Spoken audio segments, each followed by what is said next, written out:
Bismillahirrahmanirrahim. Assalamualaikum warahmatullahi wabarakatuh. Al-Fatihah ila ruh habibina wa syafi'ina sayyidina Rasulillah sallallahu alaihi wasallam wa alihi wa ashabihi wa azwajihi wa ikhwanihi minal anbiya wal mursalin, thumma ila ruh masyayikhina wa muallimina wa liman lahu haqqun alaina, khususan Abu Ya Sayyid Muhammad Alawi Al-Maliki Al-Hasani wa Abu Ya Sayyid Ahmad Naufal bin Abdullah Al-Kaf, Ustaz Muhammad Ridha Segaf wa jamil asatidah wal masyayikh wa liman lahu haqqun alaina bi anna Allah yaghfir lahum wa yarhamuhum wa yu'li darajatihim fil jannah wa yanfa'una bi asrarihim wa anwarihim wa ulumihim, khususan muallif hadzal kitab al-Imam Al-Syekh Al-Syahid Muhammad Sa'id Ramadan Al-Buti, anna Allah yaghfir lahum wa yarhamuhum wa yu'li darajatihim fil jannah wa yanfa'una bi asrarihim wa anwarihim wa ulumihim wa barakatihim fid dini wad dunya wal akhirah bi sirril Fatihah. A'udzu billahi.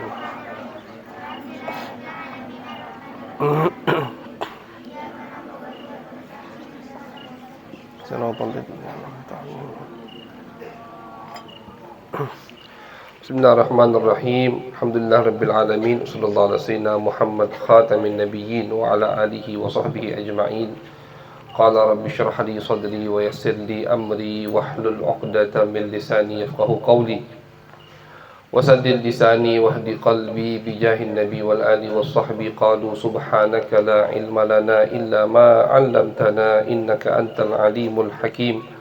Allahumma salli ala sayyidina Muhammad al-fatih lima ughliq wal khatim lima sabaq nasiril haqqi bil haqq wal hadi ila siratikal mustaqim wa ala alihi haqqa qadrihi wa miqdarihi al-azim. Amma ba'du.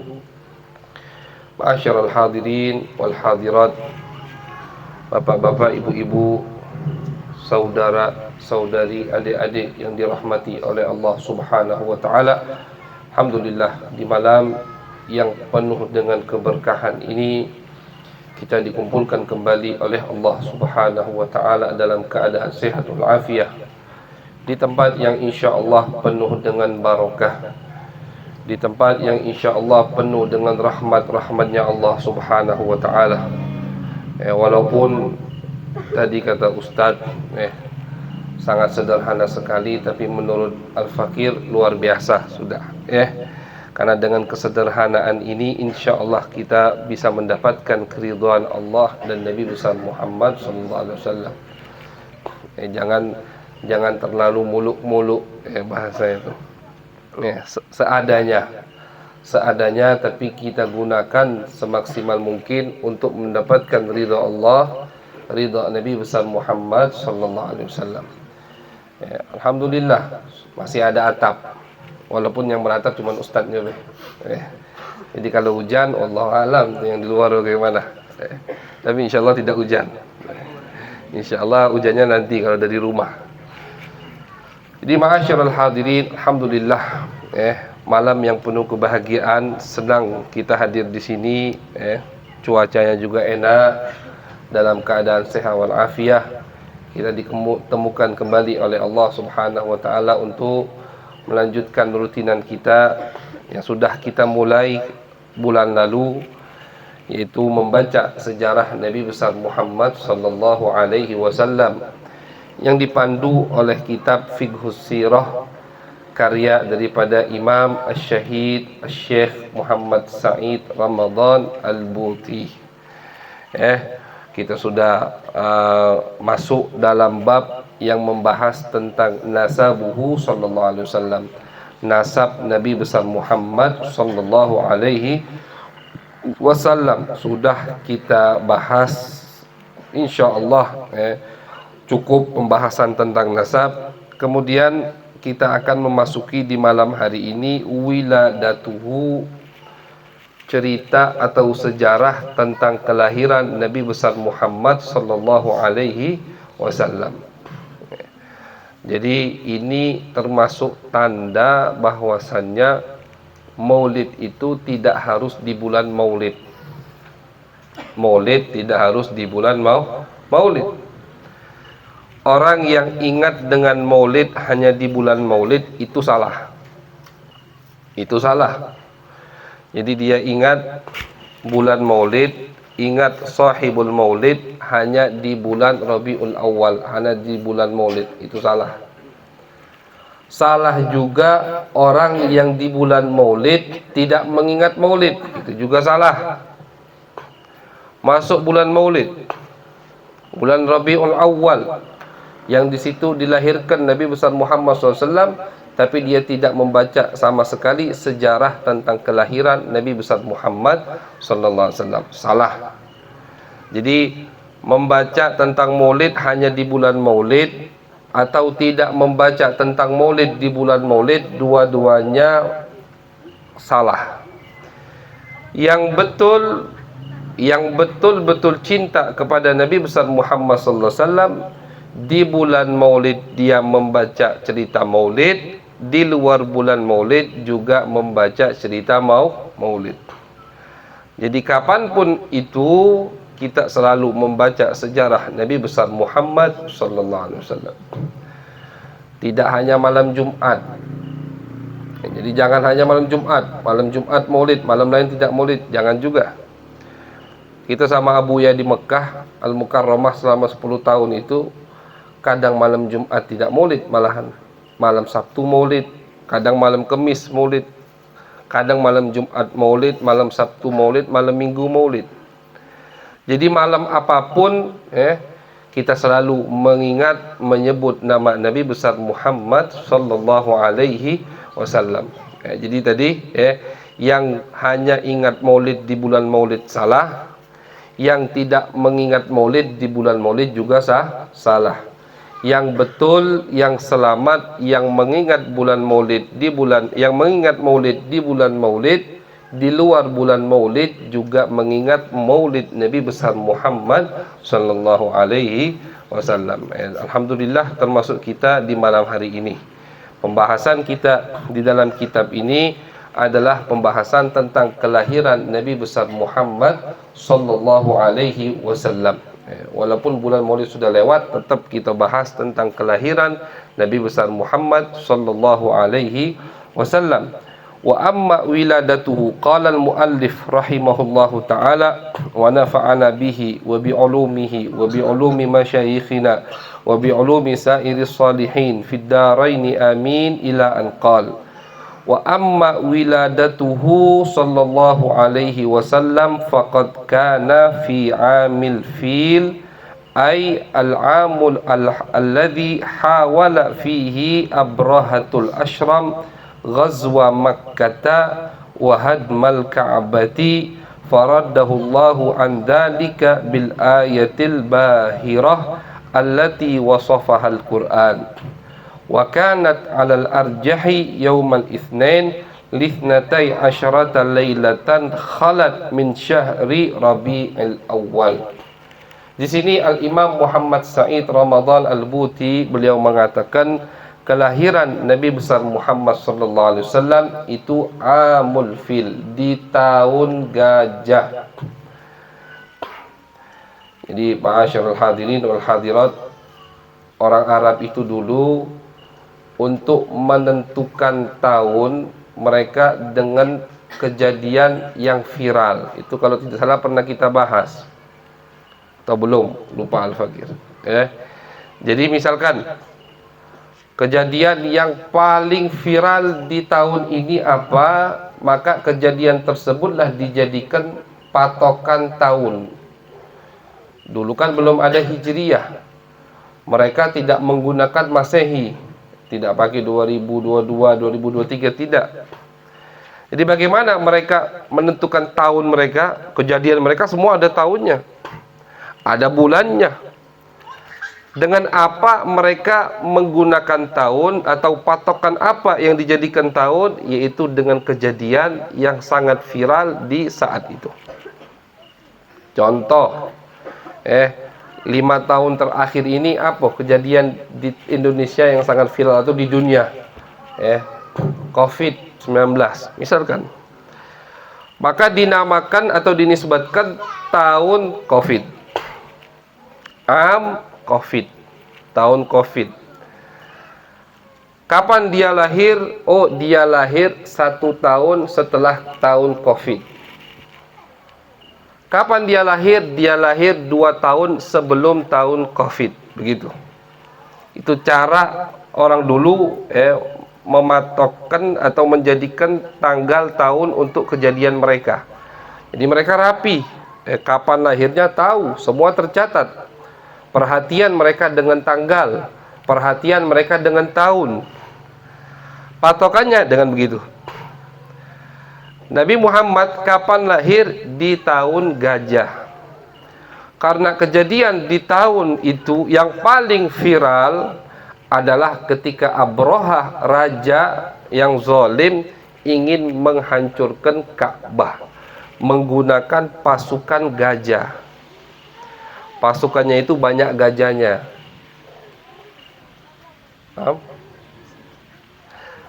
Dan apa? Orang Arab itu tidak kenal dengan gajah. Orang Arab itu yang biasa dihadapi kuda, unta, keledai. Sama namanya gajah, sama namanya kapal laut, mereka itu belum terbiasa. Jadi ketika Abraha datang dengan pasukan yang begitu banyak, membawa gajah, itu kaget semua, terkejut. Binatang apa ini? Itu. Jadi kejadian yang sangat viral, akhirnya dijadikan patokan. Sampai bertahun-tahun. Kapan Sayyiduna Abu Bakar As-Siddiq lahir? Sayyidina Abu Bakar As-Siddiq lahir 2 tahun setelah tahun gajah. Sayyidina Umar 3 tahun setelah tahun gajah. Begitu. Ya, ini sejarah bagaimana orang dulu menentukan tanggal dan tahun mereka. Sampai nanti ada kejadian yang viral lagi. Dari tahun gajah Nabi Muhammad dilahirkan, tidak ada yang lebih viral kejadiannya melebihi diutusnya Nabi besar Muhammad sallallahu alaihi wasallam. Nah, setelah Nabi diutus, berubah patokan tahun dalam sejarah atau dalam kitab-kitab sejarah. Kapan beliau lahir? Beliau lahir 5 tahun sebelum Nabi diutus. Kapan Sayyidah Fatimah lahir? 5 tahun sebelum Nabi diutus. Kapan Sayyidah Aisyah lahir? 5 tahun setelah Nabi diutus. Nah, jadi yang dijadikan patokan utusan Nabi besar Muhammad sallallahu alaihi wasallam. Begitu seterusnya. Sampai ada kejadian yang baru lagi yang sangat viral, yaitu hijrah Nabi besar Muhammad ke kota Madinah Al-Munawwarah. Baru dijadikan patokan hijriyah, dan dijadikannya patokan hijriyah di zaman Sayyiduna Umar. Di zaman Nabi begitu. Kapan ini terjadi? 1 tahun setelah hijrah. Kapan Isra Mi'raj? 3 tahun sebelum hijrah. Kalau ngitung setelah nubuah kejauhan, misalkan 11 tahun setelah Nabi diutus, kejauhan kan? 3 tahun sebelum Nabi hijrah, dijadikan patokan gitu. Perang Badar kapan terjadi? 2 tahun atau tahun kedua dari hijrah Nabi besar Muhammad sallallahu alaihi wasallam.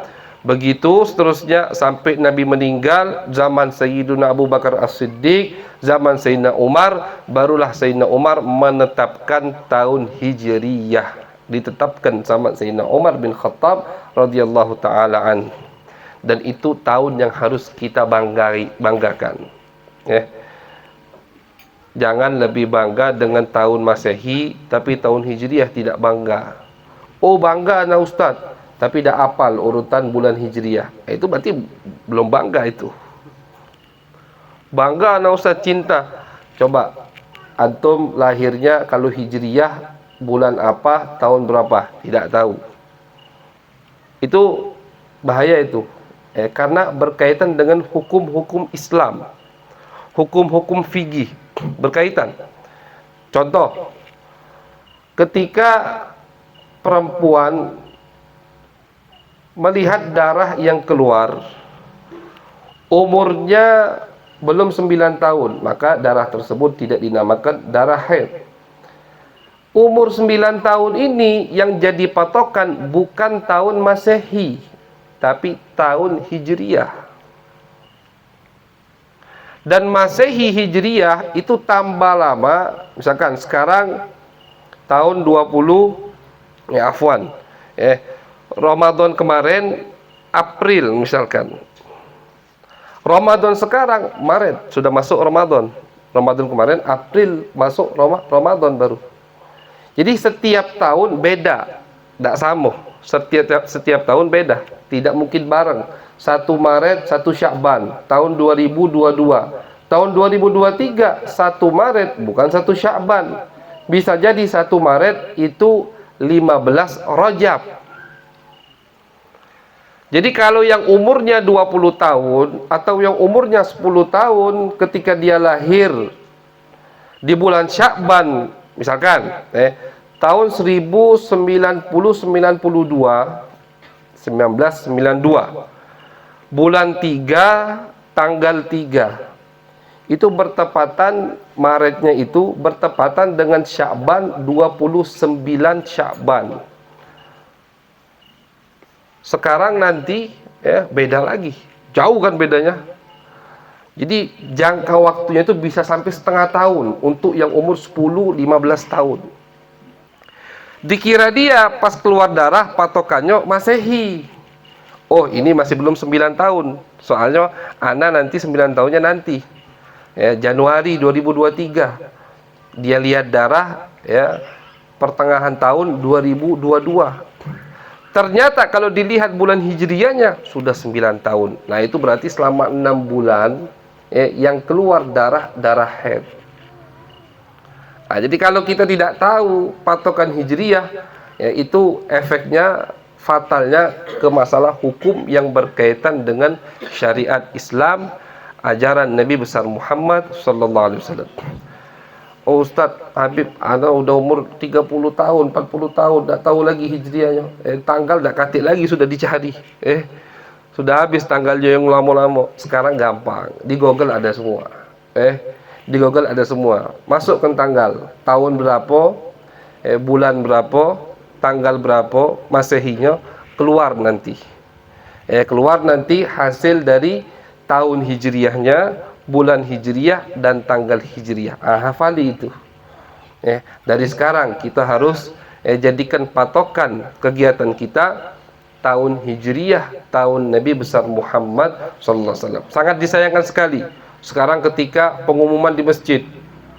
Alhamdulillah sore hari ini kita ada kajian ilmu yang bertepatan dengan tanggal Masehi dulu disebutkan, baru disebutkan hijriyah. Kebalik, seharusnya sebutkan hijriyah dulu, baru sebutkan tahun Masehi. Ramean mana ketika tahun baru Islam atau tahun baru Masehi? Oh, tahun baru Masehi. Sampai kita di Palembang tidak berani keluar kalau tahun baru Masehi, macet pasti. Tidak keluar rumah akhirnya, majelis libur. Kenapa? Macet. Apalagi sekarang malam minggu lagi. Waduh, tambah rame jalan. Semuanya rata-rata umat muslim, umat Nabi besar Muhammad sallallahu alaihi wasallam. Jadi sangat disedihkan sekali umat Nabi Muhammad, tapi bangganya ta'alluqnya bukan dengan tahun Nabi Muhammad tahun hijriyah, tapi dengan tahun Masehi yang nisbatnya ke Nabi Isa masih wallahu a'lam bissawab. Masa kita mau percaya dengan orang yang kitab sucinya saja diobak-abik, dirubah-rubah? Jangankan sejarah, jangankan tahun, kitab suci, Injilnya, Tauratnya itu berani mereka rubah-rubah. Ini kalamullah ini. Mereka yakin itu perkataan Allah Subhanahu wa taala, berani mereka rubah-rubah. Kalau masalah tahun, liwat baik untuk mereka dirubah-rubah. Jadi sekali lagi ayo kita kembali ke tahun hijriyah, tahun Nabi besar Muhammad sallallahu alaihi wasallam, yang mana ditetapkan oleh Sayyidina Umar bin Khattab di zaman beliau. Ditetapkan sama beliau tahun hijriyah itu dimulai dari ketika Nabi Muhammad masuk kota Madinah 1 Muharram. 1 Muharram itu dimulai tahun hijriyah. Wa amma wiladatuhu sallallahu alaihi wasallam faqad kana fi amil fil. Jadi dilahirkan Nabi besar Muhammad SAW di tahun gajah. Ini sedikit pembahasan bahasa. Bedanya amun sama sanatun itu apa? Bahasa Arab tuh pasti ada bedanya. Walaupun arti Indonesianya sama, tapi lafadz Arabnya beda, itu pasti punya perbedaan, pasti ada perbedaan. Kata ulama bahasa, ulama sastra Arab, ya, seperti Al-Imam Asakir, Ibn Asakir di dalam kitabnya Al-Furuq fil Lughah, beliau mengatakan bedanya sanatun sama amun. Kalau amun itu bisa dinisbatkan kepada kejadian. Kalau sanatun tidak bisa. Jadi salah kalau kita bilang Nabi dilahirkan fi sanatil fil, salah. Walaupun arti Indonesianya sama, sanatun tahun, amun juga tahun. Tapi penggunaannya di dalam bahasa Arab beda. Sanatun tidak bisa dinisbatkan kepada kejadian. Jadi kalau penggunaan sanatun itu hanya untuk angka. Tahun berapa? 2022. Sanah alfen itna wa ishrin. Tahun 2022. Tahun berapa? Sanah Covid. Tidak bisa, salah itu. Tahun Covid harus pakai lafadz am Covid. Amun Covid, begitu. Ya, jadi ini sedikit perbedaan al-furuq fil lughah di dalam bahasa Arab dari kalimat lafadz sanatun dan kalimat lafadz amun. Nabi besar Muhammad, makanya di dalam kitab selalu disebutkan amul fil. Tidak ada yang mengatakan sanatul fil, tidak ada. Carilah kitab sejarah manapun, pasti mereka ketika menyebutkan tahun gajah pakai lafadz amul fil. Nabi Muhammad dilahirkan di tahun gajah, yang mana di tahun tersebut Abraha al-Ashram ingin memerangi Mekkah dan menghancurkan Ka'bah. Dia ini agamanya Nasrani. Ketika dia mendengar kabar bahwasannya Ka'bah itu didatangi dari berbagai penjuru, didatangi oleh orang-orang, jadi Ka'bah itu tawafnya orang bukan dari agama Islam saja. Sebelum agama Islam datang, mereka sudah banyak yang tawaf ke Ka'bah. Bahkan di dalam kitab sejarah ulama mengatakan tidaklah seorang nabi diganggu oleh kaumnya kecuali mereka datang ke Mekah dan tawaf mengelilingi Ka'bah. Semua nabi yang diceritakan di Al-Quran, Nabi Nuh, Nabi Hud, Nabi Saleh, Nabi Syu'aib, semua itu ya, ketika dimusuhi, diganggu oleh kaumnya, mereka pasti punya waktu untuk ziarah Ka'bah dan tawaf di sekitar Ka'bah. Abraha ketika melihat itu iri, hasud. Dia bangun gereja yang lebih bagus dari Ka'bah. Ka'bah itu bangunannya batu cuma. Dulu tuh bangunannya sederhana sekali. Pintunya kayu dulu. Kainnya biasa atau kiswah Ka'bahnya biasa. Sederhana, tapi kok orang banyak yang tawaf ke sana. Sedangkan aku bangun gereja luar biasa bagusnya, dari marmer, dari macam-macam, tidak ada yang datang. Hasud, iri, akhirnya punya niat untuk menghancurkan Ka'bah. Datang dengan pasukannya yang kebanyakan menggunakan gajah, ya. Sampailah dia di Muzdalifah. Sampai di Muzdalifah, di situ ada namanya Wadi Muhassir. Kita kalau lewat Wadi Muhassir diperintahkan sama Nabi untuk cepat jalannya. Kenapa? Karena kata Nabi, di tempat itulah Abraha dihancurkan oleh Allah Subhanahu wa taala. Namanya Wadi Muhassir, depan Muzdalifah. Jadi kalau orang haji pas lagi mabit di Muzdalifah, di depannya ada nama tempat Wadi Muhassir. Abraha di situ. Tidak masuk Mekah, belum. Di situ Abraha nego dengan beberapa pembesar-pembesar Mekah, termasuklah Abdul Muttalib, kakek Nabi besar Muhammad sallallahu alaihi wasallam. Kakek Nabi ini Abdul Muttalib, ontanya 200 ontanya disita sama Abraha. Akhirnya Abdul Muttalib datang ke kemahnya Abraha. Abraha lagi duduk di atas singgasana. Ketika melihat Abdul Muttalib yang datang, duduk di bawah. Tidak sanggup duduk di atas, Abdul Muttalib duduk di bawah. Karena haibah yang luar biasa dari Abdul Muttalib, kakek Nabi besar Muhammad sallallahu alaihi wasallam. Duduk di bawah Abraha. sama Abdul Muttalib. Berbicara dengan Abdul Muttalib. Apa yang dibicarakan sama Abdul Muttalib? Masalah onta. Wahai Raja Abroha, kembalikan onta aku 200 yang kau sita. Abroha kaget, kejut. Ini pembesar Mekah. Aku ini datang dengan pasukan gajah untuk menghancurkan tempat yang dia sucikan, yang dia muliakan. Datang kok bahas onta, bukan bahas Ka'bah. Nyengir sambil menghina. Oh, aku kira kau ini mau bahas Ka'bah, bukan bahas onta. Apa jawab Abdul Muttalib? Innama ana rabbul ibil walil bait rabbun yahmihi. Kata Abdul Muttalib, kakek Nabi, jawaban yang penuh dengan tauhid. Ini juga dalil bahwasanya kakek-kakek Nabi adalah orang yang beriman kepada Allah Subhanahu wa taala. Kata Abdul Muttalib, aku ini cuma pemilik onta.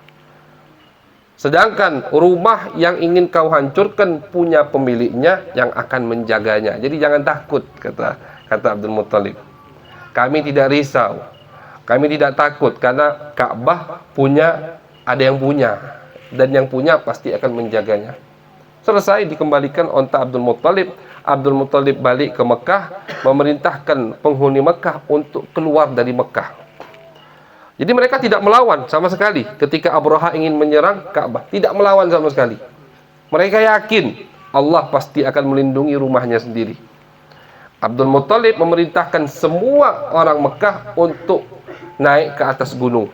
Ayo kita naik ke atas gunung, Jabal Abi Qubais kalau tidak salah.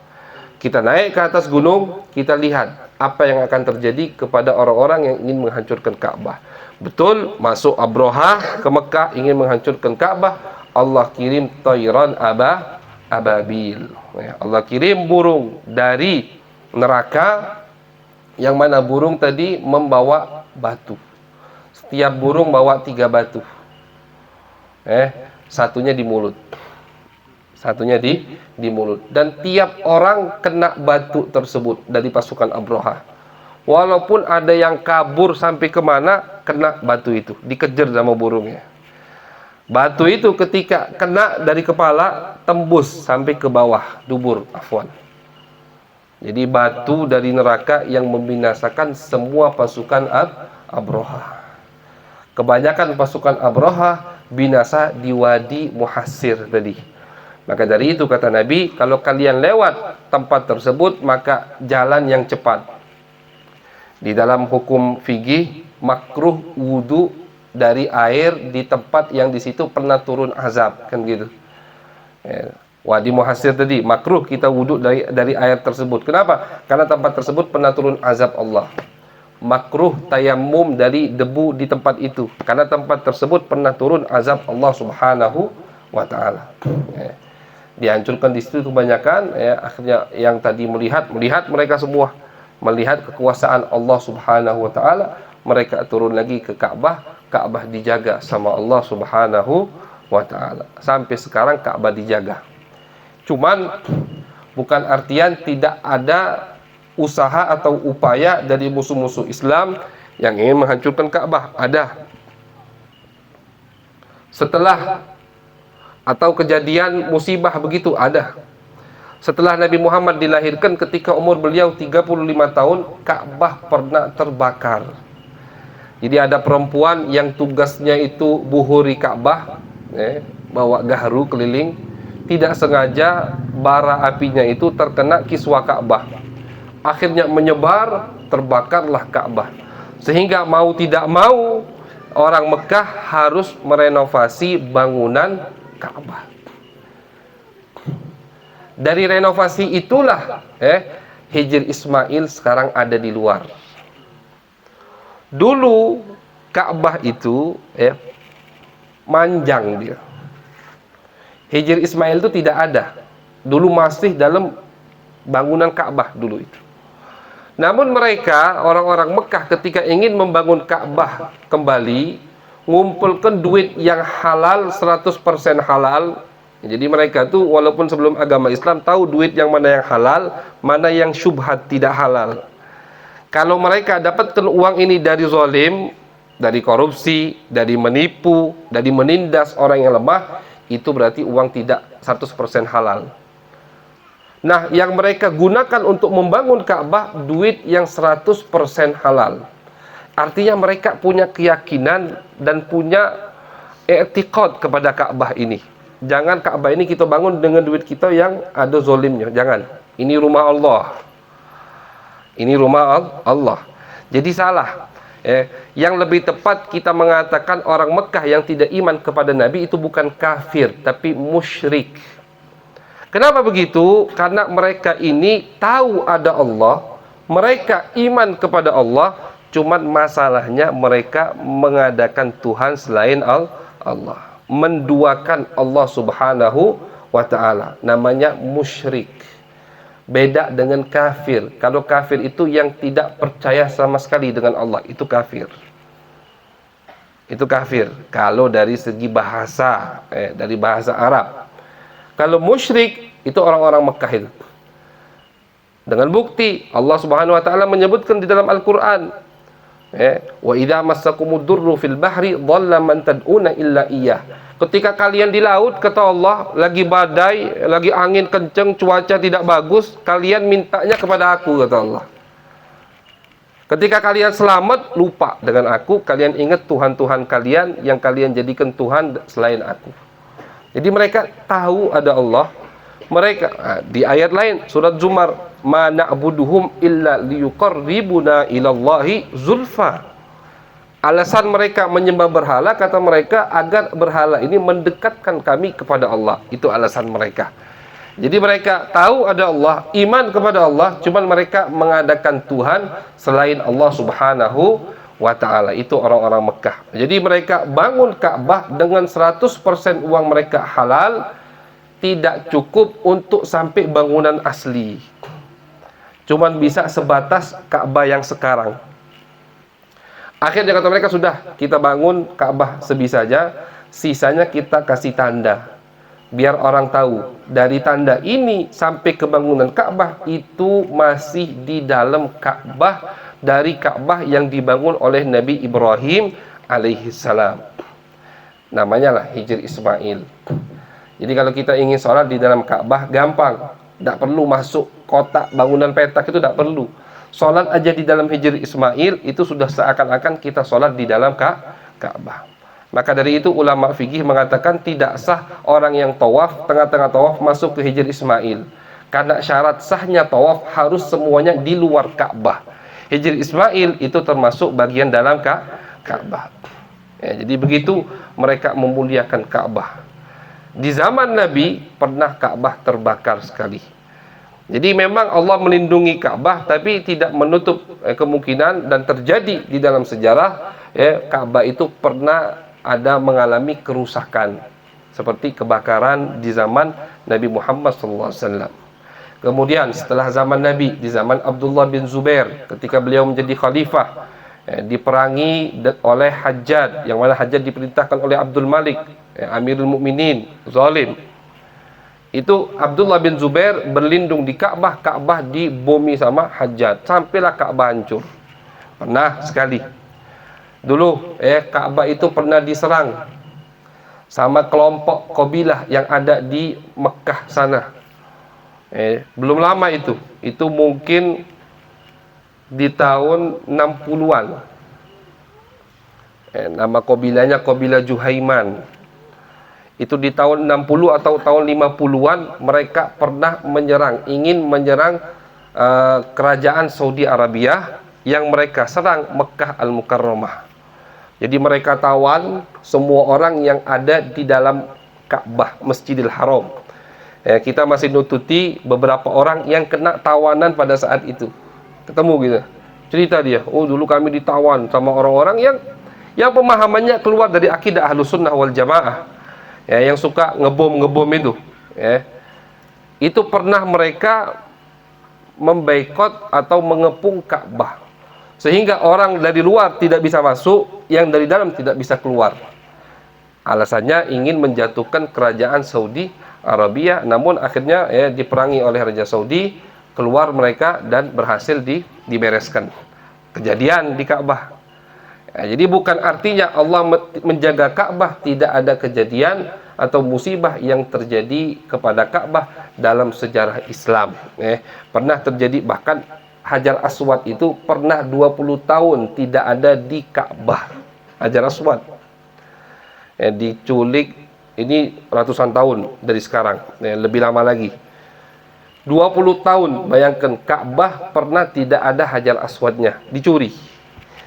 Maka dari itu sekarang Hajar Aswad dijaga dengan luar biasa. Yang kita cium, kalau yang berhasil nyium Hajar Aswad, itu bukan nyium Hajar Aswadnya, bukan. Mereka hanya menyium marmer atau keramik atau kaca yang melindungi Hajar Aswad. Jadi Hajar Aswad sekarang tinggal beberapa potongan kecil, kata ulama sejarah. Kalau tidak salah 5 atau 7 potongan kecil Hajar Aswad yang tersisa dari curian yang waktu itu. Dilindungi, diletakkan di tengah-tengah kristal. Kristal itulah yang ditaruh sekarang di tempat Hajar Aswad yang kita cium. Jadi yang kita cium bukan Hajar Aswad, yang kita cium itu kristal atau kaca atau marmer, apalah itu namanya, yang melindungi Hajar Aswad. Ini kurang lebih sedikit sejarah daripada Ka'bah dan Hajar Aswad. Jadi Ka'bah dilindungi oleh Allah Subhanahu wa taala dari serangan Abrahah, diceritakan di dalam Al-Qur'an, jadi sejarah yang sangat luar biasa. Dan di tahun itulah Nabi besar Muhammad sallallahu alaihi wasallam lahir. Kata beliau, wa kanat alal arjahi yaumal itsnain. Pendapat yang kuat mengatakan bahwasanya Nabi besar Muhammad sallallahu alaihi wasallam lahir di hari Senin tanggal 12 daripada bulan Rabiul Awal. Ini pendapat yang paling kuat. Artinya ada pendapat yang lain. Biar kita tidak bingung ketika mendapat atau mendengar ada sebagian orang mengatakan Nabi lahir di tanggal 9 Rabiul Awal. Ada pendapat yang menyebutkan seperti itu. Ada yang mengatakan Nabi lahir di tanggal 1 Rabiul Awal. Ada yang mengatakan Nabi lahir di tanggal 25 Rabiul Awal. Maka dari itu kata Abuya Sayyid Muhammad Alawi Al-Maliki, kita dari bulan Rabiul Awal tanggal 1 dan di selain bulan Rabiul Awal merayakan hari kelahiran Nabi besar Muhammad sallallahu alaihi wasallam. Alhamdulillah sekarang dari Palembang, di Bangka, di mana-mana ada Maulid Arba'in. Yang dimulai dari malam awal Rabiul Awal pertama, malam pertama dari bulan Rabiul Awal. Jadi mau Nabi lahir di tanggal 1, tanggal 2, tanggal 5, tanggal 9, tanggal 12, setiap malam kita merayakan hari kelahiran Nabi besar Muhammad sallallahu alaihi wasallam, dan itu adalah kewajiban dari kita. Kewajiban dari kita untuk sedikit membalas jasa Nabi besar Muhammad sallallahu alaihi wasallam. Waqad wulida yatiman. Nabi besar Muhammad SAW dilahirkan dalam keadaan yatim, yang tidak memiliki orang tua atau ayah. Jadi ayah beliau Abdullah meninggal umurnya 18 tahun, ada sebagian yang mengatakan 20 tahun. Nabi Muhammad dalam kandungan. Ayah Nabi Abdullah meninggal ketika berada di kota Madinah Al-Munawwarah. Madinah itu dulu namanya bukan Madinah, tapi Yathrib. Namanya Yathrib. Sebelum Nabi hijrah namanya Yathrib, bukan Madinah namanya. Abdullah, kenapa ayah Nabi ini kenapa kok bisa berkunjung ke Madinah? Karena kalau kita ingat juga, kalau tidak salah pernah kita bahas di pertemuan kemarin, bahwasannya Abdul Muttalib ibunya itu orang Madinah. Abdul Muttalib kakek Nabi, ibunya orang Madinah. Jadi Abdullah berkunjung ke keluarga ibunya atau keluarga neneknya. Nanti kita baca juga sejarah Nabi dibawa sama Siti Aminah ke Madinah. Untuk apa? Sama, untuk mengunjungi keluarga daripada ibu Abdul Muttalib, kakek Nabi besar Muhammad sallallahu alaihi wasallam. Abdullah berada di kota Madinah, sakit selama 1 bulan 2 bulan dan meninggal di sana. Sebagian ulama sejarah Madinah yang sekarang masih ada mengatakan bahwasannya kuburan Abdullah kakek Nabi itu berada di Masjid Nabawi. Letaknya itu di Masjid Nabawi bagian depan, bukan bagian belakang. Jadi bagian pintu, kalau yang pernah ke Masjid Nabawi ada namanya bab Quba, pintu Quba. Nah, pintu Quba itu disitulah kurang lebih daerah kuburan ayah Nabi besar Muhammad sallallahu alaihi wasallam, dan diberi tanda oleh PT Bin Laden. PT Bin Laden itu yang ngurusi masalah Masjidil Haram dan Masjid Nabawi. PT yang membangun, yang membawa tukang untuk membangun Masjidil Haram dan Masjid Nabawi dulu. Sekarang katanya bukan mereka lagi. Bin Laden itu orang-orangnya cinta dengan sejarah, cinta dengan, bukan Usama bin Laden, kalau itu teroris ya kan katanya. Beda, ini adik-adiknya. Jadi dia tuh punya adik-adik yang punya PT di Mekah dan Madinah. Saudaranya dari Usama bin Laden, satu keluarga, kakak adik. Nah, mereka orang-orang yang cinta dengan sejarah Nabi besar Muhammad sallallahu alaihi wasallam. Cinta dengan Nabi, cinta dengan sejarah. Jadi setiap sesuatu yang harus dihancurkan. Misalkan contoh, kata ulama sejarah juga, rumah Siti Khadijah bersama Nabi ketika di Mekah sampai sekarang masih ada, cuman ditimbun. Itu daerahnya dekat tempat Maulid Nabi. Kalau yang pernah umrah, kemudian ziarah ke tempat Maulid Nabi, sekarang jadi perpustakaan. Antara Maulid Nabi mau ke masjid, dan di tengah-tengah itu, di bawah tanah itu masih ada istilahnya kayak kerangka bangunan rumah Siti Khadijah. Jadi sama Bin Laden diusahakan ditimbun sekiranya tidak hancur. Jadi misalkan nanti ada pemerintah yang ingin mengangkatnya atau membukanya, masih ada bekas bangunan rumah Siti Khadijah bersama Nabi besar Muhammad sallallahu alaihi wasallam. Karena kalau kita baca sejarah pembangunan Masjidil Haram, itu Masjidil Haram tahun 90-an, tahun 80-an itu bukan kayak sekarang. As-Sayyid Alawi, kakek daripada guru kami Abu Yasaid Ahmad, itu masih punya rumah di Safa Marwah dulu rumahnya. Kalau sekarang Safa Marwah sudah masuk masjid. Jangankan rumah, hotelnya tidak ada di situ. Ya kan, kawasan masjid semua. Halaman Masjidil Haram. Tahun 80-an mereka masih punya rumah di Safa Marwah. Artinya bekas-bekas daripada rumah sahabat dulu itu masih ada di tahun segitu. Diwarisi, masih yang mewarisinya. Nah, rumah Sayyidah Khadijah itu katanya masih ada. Berkat Bin Laden, karena mereka cinta sejarah, cinta kepada Nabi besar Muhammad sallallahu alaihi wasallam. Nah, jadi diceritakan bahwasannya kuburan ayah Nabi Abdullah ini ada di Masjid Nabawi dan dikasih tanda. Allah alam, Al-Faqir juga tidak hafal di mana letak keramik itu. Jadi kalau kita buka sejadah, keramik itu beda dengan keramik yang lain, dikasih tanda. Ini kuburan ayah Nabi besar Muhammad sallallahu alaihi wasallam. Faqad mata abuhu Abdullah wa ummuhu hamilun bihi li syahraini fahasab.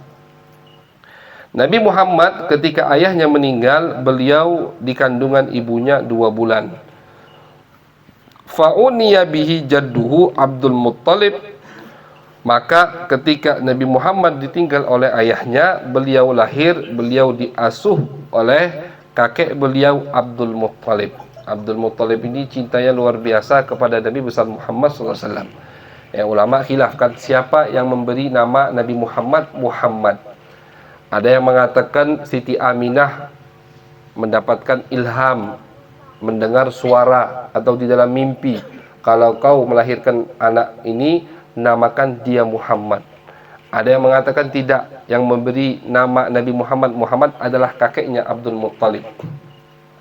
Dan Abdul Muttalib banyak menyaksikan irhasat, kelebihan-kelebihan kayak mukjizat. Tapi kalau mukjizat itu setelah Nabi diutus. Jadi keanehan yang Allah tampakkan dari tangan Nabi, kalau setelah mereka diutus namanya mukjizat. Kalau sebelum mereka diutus namanya irhasad. Jadi kejadian-kejadian aneh di hari kelahiran Nabi itu bukan mukjizat namanya irhasat. Nabi lahir sampai umur 40 banyak tuh kejadian-kejadian aneh kan. Ya, di luar adat, di luar akal manusia yang terjadi kepada Nabi. Bukan namanya mukjizat tapi namanya irhasat. Jadi Abdul Muttalib ketika beliau mengasuh Nabi besar Muhammad SAW, banyak beliau dapati daripada mukjizat irhasat yang terjadi, keanehan yang terjadi pada diri Nabi besar Muhammad SAW. Salah satunya ketika kota Mekah lagi paceklik, tidak turun hujan sama sekali, Abdul Muttalib membawa Nabi besar Muhammad SAW dan beliau mengangkat bayi itu, diangkat ke langit. Diangkat ke langit, tidak diturunkan bayi itu kecuali hujan sudah turun kepada kota Mekah. Berkat Nabi besar Muhammad SAW. Maka dari itu Abu Talib paman Nabi melontarkan ungkayan syair untuk memuji Nabi besar Muhammad SAW. Wa abyadu yustasqul ghamam biwajhihi thimalul yatama ismatun lil aramili. Muka yang sangat indah yang putih, yustasqa bihil ghamam, bisa dijadikan untuk turunnya hujan. Kejadiannya kapan? Kejadiannya pas Nabi masih bayi. Yang mengangkatnya adalah kakeknya Abdul Muttalib, kakek Nabi besar Muhammad sallallahu alaihi wasallam. Wasturdi'a lahu ala adatil Arab idzaka wastarda'a lahu ala adatil Arab idzaka imra'atun min bani Sa'ad ibni Bakrin yuqalu laha Halimatu binti Abi Dhu'aib. Dan Nabi besar Muhammad sallallahu alaihi wasallam itu disusui setelah Siti Aminah. Jadi beliau lahir disusui oleh Siti Aminah. Namun Arab pada saat itu punya adat anaknya tidak disusui di kota Mekah. Karena kota Mekah sangat ramai, bising, ramai sampai sekarang Mekah itu ramai. Tidak bagus atau kurang bagus untuk pertumbuhan seorang anak. Anak itu harus tumbuh di daerah tempat yang pelosok. Kalau untuk mereka dulu, biar bahasanya lebih bagus, fasahah, biar hafalannya kuat, biar lingkungannya lebih bersih. Jadi mereka punya adat bahwasanya setiap lahir anak diasuh oleh orang-orang yang tinggal di pelosok-pelosok. Jadi tahu nih, ibu-ibu suson yang di pelosok-pelosok tahu, oh bulan ini atau 2 bulan ini di Mekah banyak bayi yang lahir, datang rombongan ke sana, ingin mengambil karena dapat upah dari walinya. Halimah pada saat itu datang paling telat. Kenapa paling telat? Keledainya kurus, tunggangannya kurus, jalannya lambat. Jadi kawan-kawannya sudah sampai, kalau Halimah masih di tengah jalan. Bingung Halimah, pasti habis, ya kan? Diambil sama kawan-kawannya galau. Betul. Jadi istilahnya sepeda motornya butut. Sepeda motor butut, sepeda motor lama jalannya. Lawannya ADV 160, ya jauh, ya cepat. Ya. Jadi begitu. Halimah ketika datang dari kabilah beliau ke Mekah, ketinggalan. Pertengahan jalan temannya udah sampai Mekah. Sampai beliau di Mekah ngos-ngosan, keledai juga ngos-ngosan, cari sudah habis. Bayi dari anak-anak orang terkemuka sudah habis. Sisa 1 katanya, yatim Abdillah. Sisa 1 anak yatim, yaitu Nabi Muhammad sallallahu alaihi wasallam. Pertama Halimah berat untuk mengambilnya. Ini siapa yang gaji kakek? Ada duitnya tak? Cuman akhirnya daripada malu pulang ke kampung tidak membawa bayi, udah kata dia, bismillah. Daripada malu kita bawalah bayi, mudah-mudahan berkah. Tapi kata Halimah, tidaklah aku menggendong Nabi Muhammad kecuali jatuh cintanya kepada hatiku. Baru digendong itu langsung cinta luar biasa kepada bayi ini, baru digendong. Yang luar biasa disifati sama Siti Halimah. Bersih, putih, luar biasa. Nggak sampai di situ, gendong, ini kawannya udah balik galau, pertengahan jalan. naik keledai. Kata Halimah, ini keledai yang tadinya butut nyusul yang hebat-hebat itu, yang udah tengah jalan disusul sama keledainya Halimah As-Sa'diyah. Tapi kawan-kawannya bilang, Halimah, ini keledai yang tadi pergi kan? Motor yang dipakai tadi pergi. Iya, kata Halimah. Belum ganti oli, belum semua. Apalagi ganti motor. Persis. Keledai itu yang aku bawa pergi. Tapi ketika pulang, karena bawa Nabi besar Muhammad SAW, keledainya sampai duluan ke kabilahnya. Ya, padahal tadi kawan-kawannya udah di pertengahan jalan. Habis itu, tidak. Kambing Siti Halimah itu kambing yang paling kurus, sehingga tidak punya susu untuk diperas. Datang Nabi, kambingnya, sapinya gemuk-gemuk semua. Susunya paling banyak. Sampai-sampai tetangga-tetangga sebelah itu mengatakan kepada suaminya, gembalalah kambing kita, cari di mana kambing Halimah, amo sapi Halimah dikembala. Di situ berarti banyak rumput, dikira mereka gara-gara rumput. Padahal keberkahan itu dari Nabi besar Muhammad sallallahu alaihi wasallam. Jadi mereka mengatakan kepada suaminya, Mas, kambing kita, sapi kita ini gembala di tempat kambing sapi Halimah dikembala. Itu rumputnya seger. Soalnya sapi sama kambingnya gemuk-gemuk kan. Yang tadinya tidak ada susu, paling banyak susunya sekarang. Ternyata itu berkat Nabi besar Muhammad sallallahu alaihi wasallam. Bahkan susu asinya yang tadinya tidak keluar, karena Nabi Muhammad keluar susu asinya. Orang miskin, makannya sederhana, tidak keluar susunya. Tapi Nabi Muhammad adilnya dari kecil. Jadi lucu, diriwayatkan Nabi Muhammad kalau sudah nyusu di sebelah kanan, tidak mau nyusu ke sebelah kiri. Kenapa? Karena Halimah punya anak yang lain.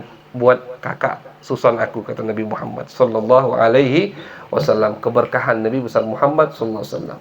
Semua berkah kabilah As-Sa'diyah berkat adanya Nabi besar Muhammad sallallahu alaihi wasallam. Siti Halimah di dalam riwayat disebutkan masuk Islam, dan riwayat yang muktamad, beliau masuk Islam di tahun 8 atau 9 Hijriah, ketika Nabi berhasil merebut kota Mekah dan Nabi memerangi kota Taif dan kota Hunain.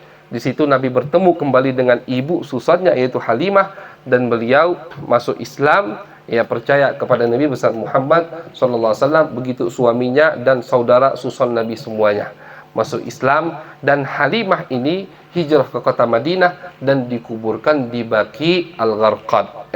Jadi sekarang misalkan ada yang ziarah ke Madinah, ziarah ke pemakaman kuburan Baqi, di situ ada kuburan Siti Halimah, ibu susun Nabi besar Muhammad sallallahu alaihi wasallam. Dan di tempat Halimah inilah terjadi kejadian yang sangat terkenal, yaitu atau sangat masyhur ceritanya, kejadian yang mana ketika dada Nabi besar Muhammad SAW dibelah. Yaitu kejadiannya ketika Nabi berada di kabilah, atau ketika Nabi sedang di awasan atau sedang diasuh oleh Siti Halimah As-Sa'diyah radhiyallahu taala anha. Itu kejadian yang sangat luar biasa. Waqad ajma'a ruwatus sirah anna badiyata Bani Sa'ad kana tu'ani iddaka sanatan mujdibatan.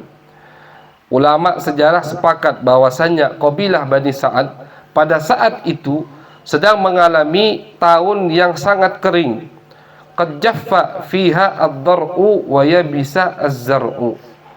Telah kering susu daripada binatang-binatang perah, wa yabisa az-zar', dan rumput-rumput juga kering.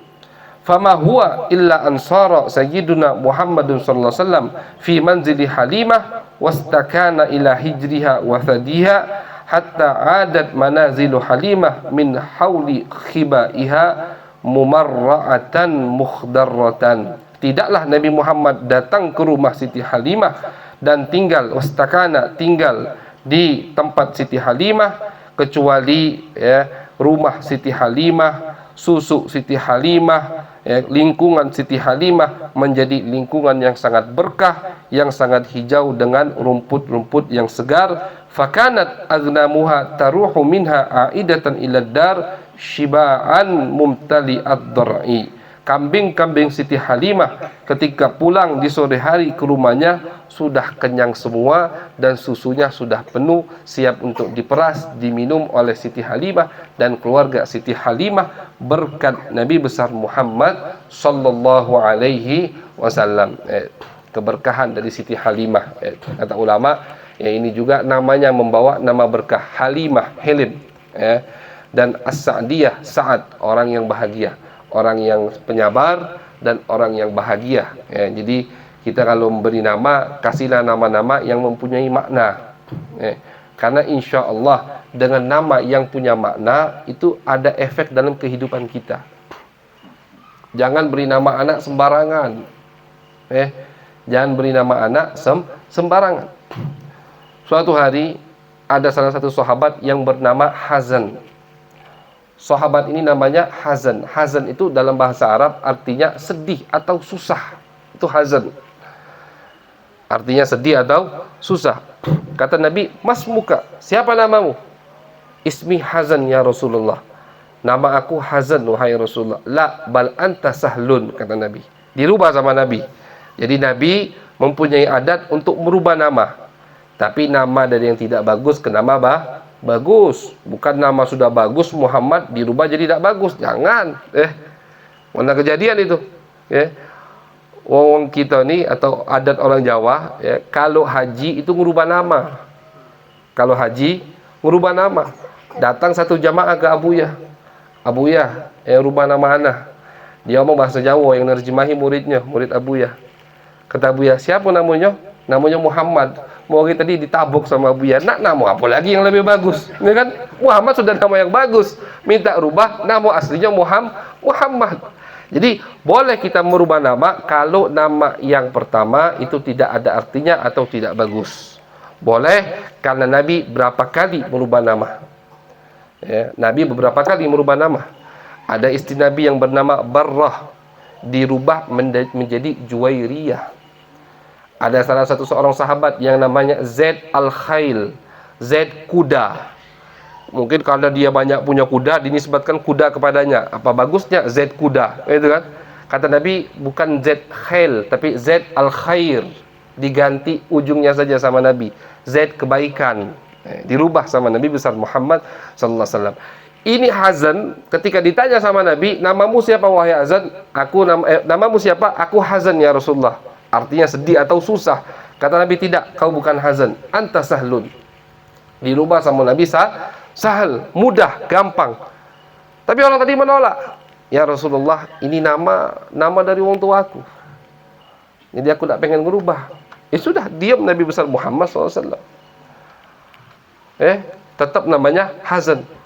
Hazan punya anak Musayyib. Musayyib punya anak Sa'id. Sa'id ini seorang tabi'in yang sangat terkenal. Sa'id bin Musayyib bin Hazan. Sa'id bin Musayyib bin Hazan.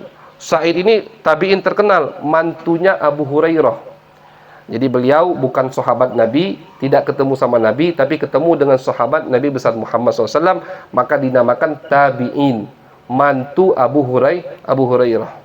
Termasuk tabi'in yang banyak meriwayatkan hadis. Afdalut tabi'in, tabi'in yang paling mulia, Sa'id bin Musayyib bin Hazan. Kata Sa'id, "Fama zalat tilkal huzunah fina." Kata Sa'id, gara-gara kakek aku namanya tidak mau dirubah sama Nabi, akhirnya keluarga kami ini sampai sekarang mempunyai rasa sedih atau rongsing, bahasa kita. Keluarga kami, keturunan dari kakek aku ini, pasti dalam satu hari atau satu minggu ada rasa rungsing atau rasa sedih. Dari apa? Dari nama kakeknya yang tidak mau dirubah oleh Nabi besar Muhammad sallallahu alaihi wasallam. Jadi nama itu terkadang punya efek ke kehidupan kita. Jadi berilah nama anak kita, nama putri kita, cucu kita, dengan nama yang bagus, nama-nama yang mulia, dan sudah diajarkan oleh Nabi besar Muhammad SAW. Kata Nabi, namakan anak-anak kalian dengan nama yang paling mulia, Abdullah, Abdurrahman, atau dengan nama Nabi Muhammad, Ahmad, begitu. Yang perempuan ada istri-istri Nabi, ada Khadijah, ada Aisyah, ada Hafsah, ada Zainab, ada Halimah As-Sa'diyah. ibu susan Nabi besar Muhammad sallallahu alaihi wasallam. Mudah-mudahan kita mendapatkan keberkahan dari Siti Halimah As-Sa'diyah insyaallah. Tidaklah kita pulang ke rumah kecuali kita membawa keberkahan dan kebahagiaan As-Sa'diyah. Kebahagiaan yang Allah berikan kepada Siti Halimah, keberkahan yang Allah berikan kepada Siti Halimah, yaitu dekat dengan Nabi besar Muhammad sallallahu alaihi wasallam. Amin ya rabbal alamin. Sallallahu alaihi sayyidina Muhammadin wa ala alihi wa sahbihi wa baraka wa sallam. Walhamdulillahi rabbil alamin.